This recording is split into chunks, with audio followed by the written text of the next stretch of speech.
भूखी और टूटी हुई औरत 3 दिन से बिना खाए शहर के कचरे में रोटी तलाश रही थी। अचानक उसकी नजर एक कचरे के डिब्बे में रखे सुंदर गुलाबी केक पर पड़ी। वो कांपते हाथों से उसे उठाती है, सोचती है आज पेट भर जाएगा। लेकिन जैसे ही उसने केक को गौर से देखा, वो गुलाबी बिल्ली वाला केक था और उस पल उसका चेहरा सन्न पड़ गया, क्योंकि ये वही केक था जो उसका मंगेतर हर साल उसके जन्मदिन पर लाया करता था। वो यादें, वो मुस्कानें, सब उसके सीने में फिर से जिंदा हो उठी। आंखें नम हो गई, होंठ कांप उठे। वो धीरे धीरे उस केक का एक टुकड़ा मुंह में डालती है। अब भी वही स्वाद, वही मिठास, लेकिन इस मिठास के बीच जिंदगी का एक कड़वा मोड़ उसका इंतजार कर रहा था। उसी वक्त कंपनी का सीईओ, वही आदमी जो कभी उसका होने वाला था, कंपनी का निरीक्षण करने आया। उसकी नजर पड़ी उस औरत पर जो कचरे के पास केक खा रही थी। वो चौंक उठा।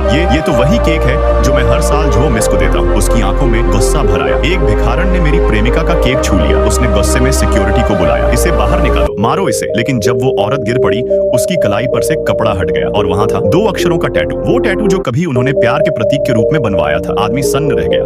ये निशान, दिल धड़कने लगा। क्या ये वही हो सकती है? वही औरत जो 4 साल पहले गुम हो गई थी। सच सामने आने लगा। वो औरत कभी एक अमीर खानदान की बेटी थी, जो परिवार की लाडली। लेकिन एक चालाक औरत ने झूठी डीएनए रिपोर्ट से सब कुछ छीन लिया। माँ बाप ने निकाल दिया और उस चुड़ैल ने उसे सिर्फ घर से नहीं बल्कि जिंदगी से भी निकाल दिया। उसकी जुबान काट दी, उसे लंगड़ा बना दिया और दूर पहाड़ों में फेंक दिया मरने के लिए। लेकिन वो नहीं मरी, जिंदा रही। अपने प्यार को एक बार फिर देखने की उम्मीद में सालों तक भीख मांगती रही, सिर्फ इसलिए कि एक दिन अपने मंगेतर को देख सके। और आज एक फेंका हुआ केक उसे वहीं ले आया जहां सब कुछ शुरू हुआ था। सीईओ ने सच्चाई जानने के लिए उसे अस्पताल भिजवाया। डॉक्टर जब उसके जख्म देखे तो सिहर उठा। कहीं चाकू के निशान, कहीं जलन के दाग, यहाँ तक कि उसकी आधी जुबान गायब थी। डॉक्टर ने पूछा, कौन था जिसने तुम्हें ये हाल किया? लेकिन वो जवाब नहीं दे पाई, सिर्फ चीखती रही जब तक नर्स ने उसे शांत करने की दवा नहीं दी। डीएनए टेस्ट के लिए खून लिया गया। अगले दिन जब वो जागी, वो अस्पताल से चली गई, थकी हुई, टूटी हुई, लेकिन अब आखिरी बार दुनिया देखना चाहती थी। सड़क पर बड़े स्क्रीन पर वीडियो चल रहा था, उसके मंगेतर की शादी का लाइव प्रसारण। वो देखती रही, आंखों से आंसू बहते रहे और फिर वो पुल की तरफ चली गई जहां उसने फैसला किया अब इस दर्द का अंत होना चाहिए। लेकिन तभी यहाँ कहानी एक नए मोड़ की ओर बढ़ती है। नेक्स्ट पार्ट के लिए कमेंट करें।